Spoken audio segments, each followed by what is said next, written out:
ವಣ್ಸೆ ಗ್ರಾಮ ಪಂಚಾಯತ್ ಎಸ್ಎಲ್ಆರ್ಎಂ ಘಟಕದ ಅಧೀನ ಸಂಸ್ಥೆಯಾದ ಸ್ವಾವಲಂಬನ ವೃತ್ತಿ ತರಬೇತಿ ಕೇಂದ್ರವನ್ನು ಕಾನೂನು ಬಾಹಿರವಾಗಿ ತೆರವು ಮಾಡಿರುವುದಕ್ಕೆ ಮಾಜಿ ಶಾಸಕ ಕೆ ಗೋಪಾಲ ಪೂಜಾರಿ ಅವರು ನಿರಂತರವಾಗಿ ಪ್ರತಿಭಟನೆಯನ್ನ ಮಾಡ್ತಾ ಬಂದಿದ್ದಾರೆ.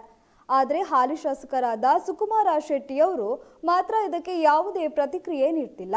ಇದರಿಂದ ಮತ್ತಷ್ಟು ಆಕ್ರೋಶಗೊಂಡ ಮಾಜಿ ಶಾಸಕ ಕೆ ಗೋಪಾಲ ಪೂಜಾರಿ ಅವರು ಶಾಸಕರು ಕ್ಷೇತ್ರಕ್ಕೆ ನೀಡಿದ ಭರವಸೆಯನ್ನ ಈಡೇರಿಸಿಲ್ಲ.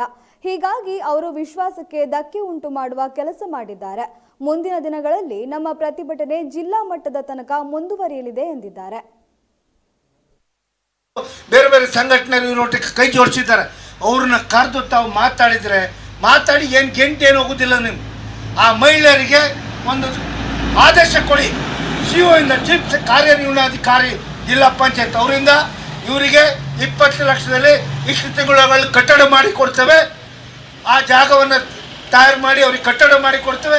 ಅಷ್ಟರ ತನಕ ಈಗಿರುವ ಜಾಗದಲ್ಲಿ ರಿಪೇರಿ ಮಾಡಿ ಮೂಲಭೂತ ಸೌಕರ್ಯವನ್ನು ಕೊಟ್ಟು ಅವ್ರಿಗೆ ರಕ್ಷಣೆ ಕೊಡ್ತೇವೆ.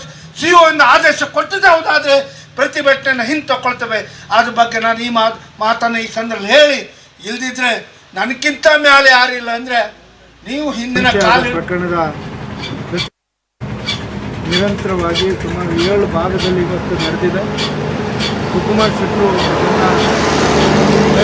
ಬೀದಿಗೆ ತಳ್ಳುವುದರ ಮೂಲಕ ಈ ಕಾರ್ಯಕ್ರಮ ಕಾನೂನು ಚೌಕಟ್ಟನ್ನು ಮೀರಿ ಉಲ್ಲಂಘನೆ ಮಾಡಿದ್ದನ್ನು ನಾವು ಪ್ರತಿಭಟನೆ ಮೂಲಕ ಇವತ್ತು ಪ್ರತಿಭಟಿಸ್ತೇವೆ.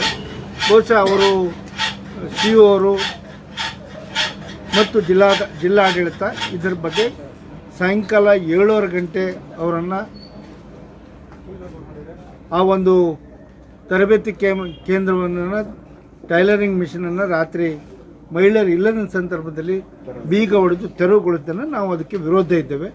ಅವರಿಗೆ ಕಾಯಂ ಆದ ಮೂಲಭೂತ ಸೌಕರ್ಯವನ್ನು ಕೊಟ್ಟು ಕಾಯಂ ಜಾಗವನ್ನು ಬದಲಿ ವ್ಯವಸ್ಥೆಯನ್ನು ಮಾಡಿ 7 ದಿನದ ಅವಕಾಶ ಕೊಟ್ಟರೆ ಅದನ್ನ ಬಗ್ಗೆ ಆ ಮಹಿಳೆಯರು ಪ್ರತಿಭಟನೆ ವಾಪಸ್ ತಗೊಳ್ತಂತ ಹೇಳಿದ್ರು ಸಹ ಅದಕ್ಕೆ ಬಗ್ಗದೆ ಇವತ್ತು ತಮ್ಮ ದರ್ಪ ಮೂಲಕ ಇವತ್ತು ಈ ಒಂದು ಹೇಳಿಕೆ ಕೊಡೋದ್ರ ಮೂಲಕ ಇವತ್ತು ಈ ಕ್ಷೇತ್ರಕ್ಕೆ ಏನು ಭರವಸೆ ಕೊಟ್ಟಿದ್ದಾರೆ ಆ ಭರವಸೆಯನ್ನು ವಿಶ್ವಾಸವನ್ನು ಗಳಿಸುವಂಥ ಕೆಲಸ ಅವರು ಮಾಡಲ್ಲ, ವಿಶ್ವಾಸಕ್ಕೆ ಧಕ್ಕೆ ಮಾಡುವಂಥ ಕೆಲಸವನ್ನು ಮಾಡಿದ್ದಾರೆ.